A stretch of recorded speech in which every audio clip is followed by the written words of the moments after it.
Moments before going under anesthesia, it's comforting to think your surgeon will be right by your side the whole time. But as you drift off to sleep, that doctor may actually be drifting out of your room. Most people don't even think to ask their surgeon, while you're operating on me, are you going to be there the entire time, and or will you be doing another operation? It's a practice called simultaneous or concurrent surgery. Someone's going to be there to begin the surgery. The specialist will come in at the right moment to do whatever needs to be done, and then they're going to go down the hall and do the same thing. And the White Sox have won the World Series. In 2005, pitcher Bobby Jenks helped the Chicago White Sox break the team's 88-year wait for a World Series win. He went on to play with the Red Sox, and in 2015 told the Boston Globe this is exactly what happened to him. I had no idea that there was another surgery booked at the same time. He maintained his major league career ended after a botched back operation was performed by a surgeon working in 2 different rooms.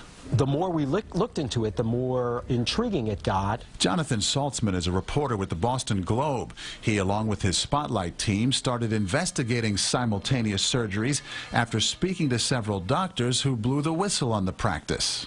In many hospitals around the country, particularly teaching hospitals, it's not uncommon. After the paper started raising questions, the Senate Finance Committee surveyed 20 teaching hospitals around the country and found 33% of their surgeries are double booked. It's part of a larger system-wide problem. Medical malpractice attorney Ernest Franzuto says the practice is all about money. It's no different than a doctor who typically would see 4 patients in an hour, but now is booking 8 patients in an hour. Except with double and sometimes even triple booked surgeries, there are a lot more risks, says Dr. Arthur Kaplan, a bioethicist with NYU School of Medicine. It's not because the surgeon isn't necessarily skilled, but they're working with teams.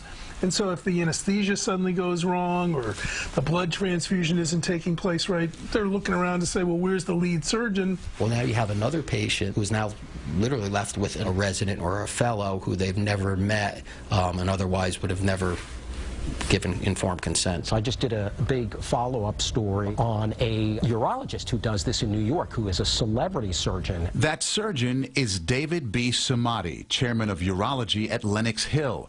Saltzman says Samadi is currently under investigation by New York State.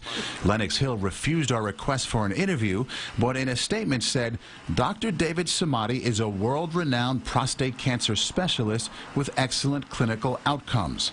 A spokesperson went on to explain the hospital doesn't actually perform concurrent surgeries, only overlapping, which allow for both patient care and valuable teaching while reducing wait times. Still, critics say doctors should tell patients their plan up front.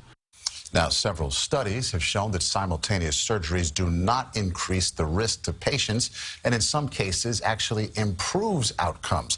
Bottom line here, if you were concerned, ask your doctor if he or she does this before booking your surgery.